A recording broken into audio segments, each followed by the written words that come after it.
Hi everyone, I hope you're all doing well. Today's video is a bit different because I have a small but personal announcement to share. I've finally quit my 9-to-5 job and I've decided to start my own small business from home. It feels strange to say out loud.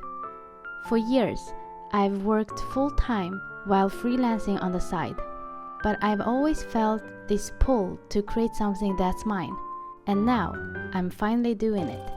Of course, I will still be sharing my everyday life with Oppa and Mimi, but from now on, I will also bring you along behind the scenes of my small business journey, like the ups, the downs, the learning, the challenges, and the little wins.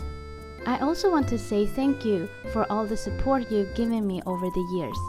Knowing that people like you are watching and cheering me on has given me the courage to try things I never thought I could. When I told my friends I was leaving my job, many of them said I was crazy.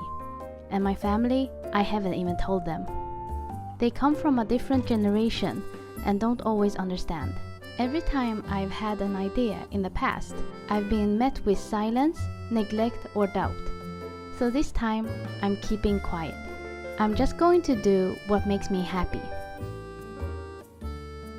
Since 2013, I have worked on small illustrations projects alongside my full-time job, but they've always been for others. Along the way, I've learned to work in many different styles, and I realize more and more that having my own business is something I truly want.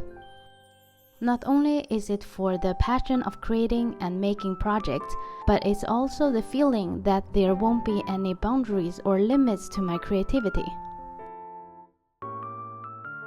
At the beginning of July this year, I felt burned out and sad that I never had energy left to do things that I really enjoyed. That's when I made the decision to quit and give myself an honest chance.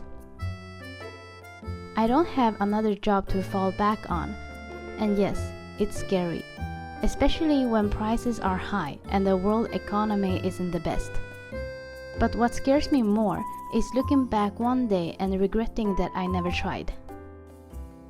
So this is where it begins, at home, with a simple table that will become my workspace. I cleared off my second table, the one that always ended up as my "I will clean this later" pile, and gave it a new purpose. Then I walked around my apartment and asked myself, what do I already have? What can I reuse?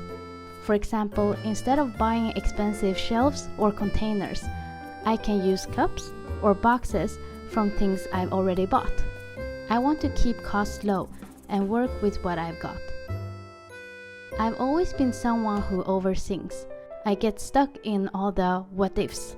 But now I've decided to just start, to focus on what I can do, what I already have, what knowledge I can use for my business, and what I truly love. This time, I will trust myself, make mistakes, and learn along the way. After all, isn't that what life is all about? A learning and experiencing process? With my background in illustration, design, and websites, I feel lucky to be able to start quickly. But even with that, I know it won't be easy. Still, it's now or never. But at least I'm happy. If you've also started your own small business, I would really love to hear your story in the comments. Thanks so much for watching and see you next time. Bye!